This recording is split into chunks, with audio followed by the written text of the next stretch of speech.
सो guys last week Suzlon Energy Limited के लिए काफी ज्यादा इंपॉर्टेंट था। अब ऐसा क्यों है, एक छोटा सा क्लिप यहां पर देखना, आपको बहुत सी चीजें यहां पर मिल जाएंगी। ऑन चार्ट पैटर्न क्या कंडीशन है सुज़लोन एनर्जी लिमिटेड की, ये समझना इस समय बहुत ज्यादा जरूरी है। तो ध्यान से सुनना इस क्लिप को, बहुत छोटा सा रहेगा। 56 पर सस्टेन करना सुज़लोन के लिए बहुत इंपॉर्टेंट रहेगा, क्योंकि ये एक रिस्ट्रिक्शन बन जाएगा अगर यहां सस्टेनेबिलिटी नहीं आती है तो। और सस्टेन करना जरूरी है ताकि आपको वापस से इसमें हेल्दी ब्रेकआउट मिल सके, ठीक है। और ये डायगोनल पर भी बेस बने रहना बहुत ज्यादा इंपॉर्टेंट है। तो ओवरऑल अगर हम देखें तो सुज़लोन एनर्जी लिमिटेड के लिए कुछ इस तरह का पैटर्न इस समय बनना जरूरी है। ये पैटर्न के अंदर आपकी जो ट्रायंगुलर पैटर्न की ट्रेजेक्टरी है वो अप ट्रेंड में फोकस करेगी। अगर इस तरह की चीज आपकी बनती है सुज़लोन एनर्जी लिमिटेड में कमिंग सेशंस के अंदर, इसका मतलब ये है कि कंसोलिडेशन पुश पर अभी आपका कंप्लीट हो सकता है और फर्दर एक रैली की तरफ स्टॉक जा सकता है।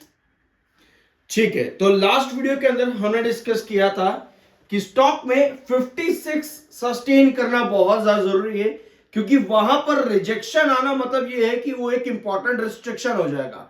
बट डायगोनल पार्ट भी ज्यादा इंपॉर्टेंट रहेगा और उसके बाद में ट्रायंगुलर ट्रेजेक्टरी बन सकती है, जिसके बाद में कंसोलिडेशन फेज टूटने के बाद ब्रेकआउट मिलेगा। यानी कि ओवरऑल 56 आपका पिछले हफ्ते रिजेक्ट हो गया। अब हमें देखना यह है कि डायगोनल पर स्टॉक बना रहे, ठीक है, क्योंकि 56 का रिजेक्शन नहीं चाहिए था। यही चीज हमने पिछले वीडियो में भी डिस्कस करी।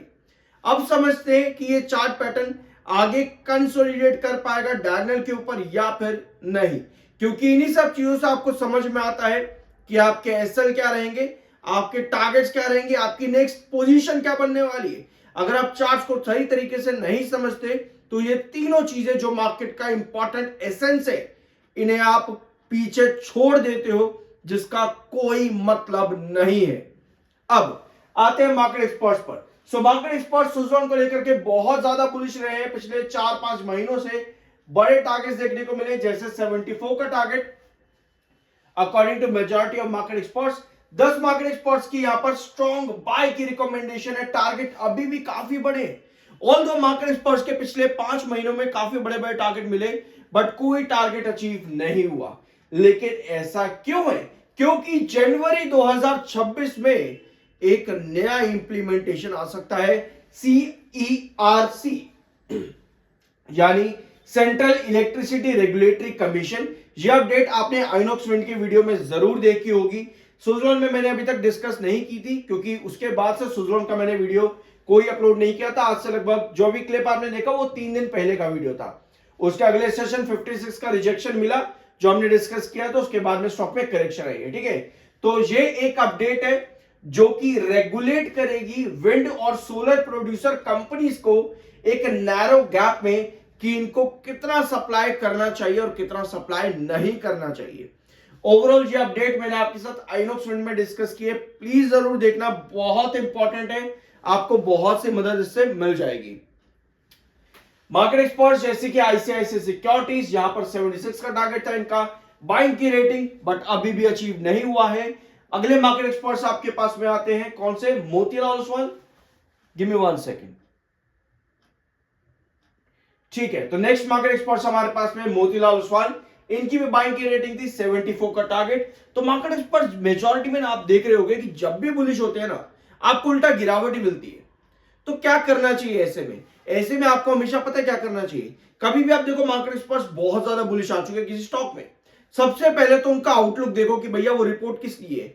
अब मेजॉरिटी ऑफ मार्केट एक्सपर्ट्स कहते हैं कंपनी का ईपीएस और एबिटा ग्रो करना चाहिए एक पर्टिकुलर सर्टेन लेवल तक इतने फाइनेंशियल ईयर के अंदर। अब ये सब होता कैसे? ये सब होता है कंपनी के ग्रोथ से। अब ग्रोथ कैसे होगा? ग्रोथ होगा कुछ इस तरह के स्टेटमेंट से। आपको याद होगा सुज़लोन एनर्जी के सीईओ ने एक स्टेटमेंट दिया था अपने ईपीसी सेगमेंट में ग्रोथ का, फाइनेंशियल ईयर 28 तक, ठीक है। यह बहुत इंपॉर्टेंट अपडेट है। इसी से ही आपका एबिटा या फिर सीपीसी और ईपीसी डिसाइड होता है, ठीक है, और वो रन भी करता है। अब इसी के लिए कंपनी का प्लान है 23 गीगावाट पोटेंशियल साइट एक्वायर करने का। और जितना कंपनी लैंड एक्विजिशन करती है उतना ही कंपनी का प्रोजेक्ट ग्रोथ करता है, बट प्रोजेक्ट ग्रोथ में इस लैंड एक्विजिशन के अंदर कंपनी के एक्सपेंसेस भी बढ़ते हैं। तो ये भी हमें मालूम होना चाहिए। हायर एक्सपेंसेस मींस कि कंपनी का फ्यूचर ग्रोथ तो अच्छा रहेगा, बट फिलहाल के लिए टेंशन बन सकती है इन्वेस्टर पर्सपेक्टिव से। क्योंकि ऐसे में जो आप लोग काफी टाइम से पूछते रहते हो एक सवाल कि भाई डिविडेंड कंपनी कब देगी। देखो यार, मैं तो कंपनी में डिविडेंड जाकर के बोलूंगा नहीं उनको भाई डिविडेंड दो मेरे इन्वेस्टर को। कैसे अपने इन्वेस्टर को आप लोग डिविडेंड नहीं दे रहे हो, मैं भी आपका इन्वेस्टर हूं, मुझे डिविडेंड दो, क्यों नहीं दे रहे हो डिविडेंड, ऐसा तो नहीं होता। बट यस, कंपनी अगर इस तरह से एक्सपेंसेस बढ़ाती है तो वहां डिविडेंड के चांसेस बहुत कम हो जाते हैं। और मैंने स्पेसिफिकली आप लोगों के इसी सवाल पर आज से 3-4 महीने पहले एक वीडियो भी अपलोड किया था कि सुज़लोन क्यों डिविडेंड नहीं देता है और क्यों नहीं दे सकता है एक लंबे टाइम तक आने वाले भी।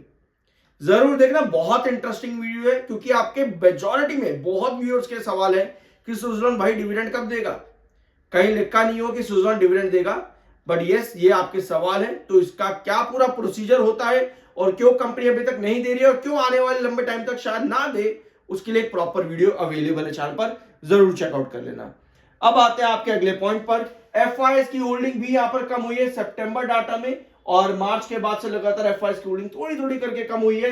डीआईएस भी थोड़ा सा एग्जिट हुए सितंबर में, और पब्लिक की होल्डिंग यहां पर इंक्रीज हुई है लगातार पिछले 5 क्वार्टर से 54.02 से 55.40, और वहीं प्रमोटर ने भी थोड़ा थोड़ा करके एग्जिट किया है। तो ये छोटा सा डाटा है, इसको भी यहां पर इवैल्यूएट जरूर कर लेना। ये कुछ कंसर्न्स है कि क्यों सुज़लोन में ये गिरावट इनएविटेबल हो रखी है, मतलब कि गिरावट लगातार है, इनएविटेबल तेजी हो रखी है फिलहाल, ठीक है। और ऑलरेडी स्टॉक एक लंबा टारगेट अचीव कर चुका है, इन्वेस्टर्स को बड़े फायदे दे चुका है। अच्छी चीज आज के दिन ये है सुज़लोन के अंदर कि सेलर कम हो चुके हैं। पिछले लंबे महीनों से, काफी महीनों से सुज़लोन में लगभग हर सेशन में 1.5 करोड़ सेलर आते ही आते थे। हर सेशन में लगभग 1.5 करोड़ सेलर आते ही थे, लेकिन आज के सेशन में 84,31,000 सेलर है वो सुज़लोन में। ये एक अच्छी चीज है कि सेलर का प्रेशर कम हुआ है फाइनली, जो इतने लंबे महीनों में देखने को नहीं मिला था। तो ये एक पॉजिटिव चीज है कंपनी के लिए सुज़लोन में। 40.4 का एमएफआई है, 38.1 का आपका आरएसआई है, टेक्निकल्स न्यूट्रल है। देखो यार, सुज़लोन में ना अभी की जो सिचुएशन है ना, इस सिचुएशन में नेगेटिव ज्यादा है, पॉजिटिव्स काफी कम है, ठीक है। ये आपको पता होना चाहिए कि नेगेटिव ज्यादा है, पॉजिटिव कम है, इसी वजह से तेजी आपकी नहीं बन पा रही है।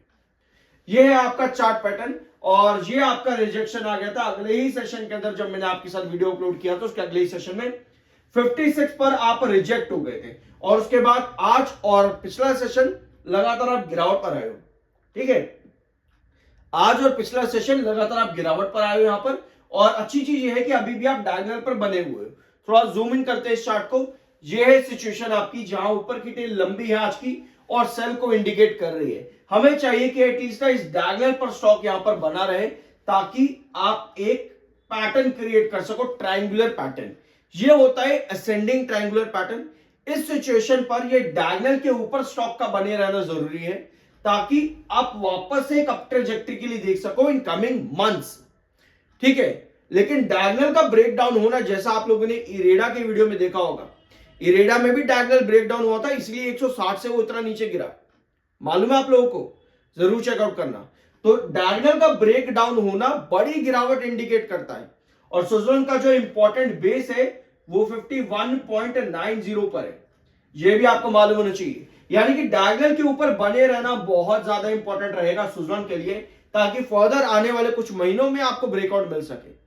अभी के लिए ब्रेकआउट मिलना थोड़ा मुश्किल है, क्योंकि कंपनी के अचीवमेंट जो है वो फ्यूचर ग्रोथ को वो करते हैं, इंडिकेट करते हैं।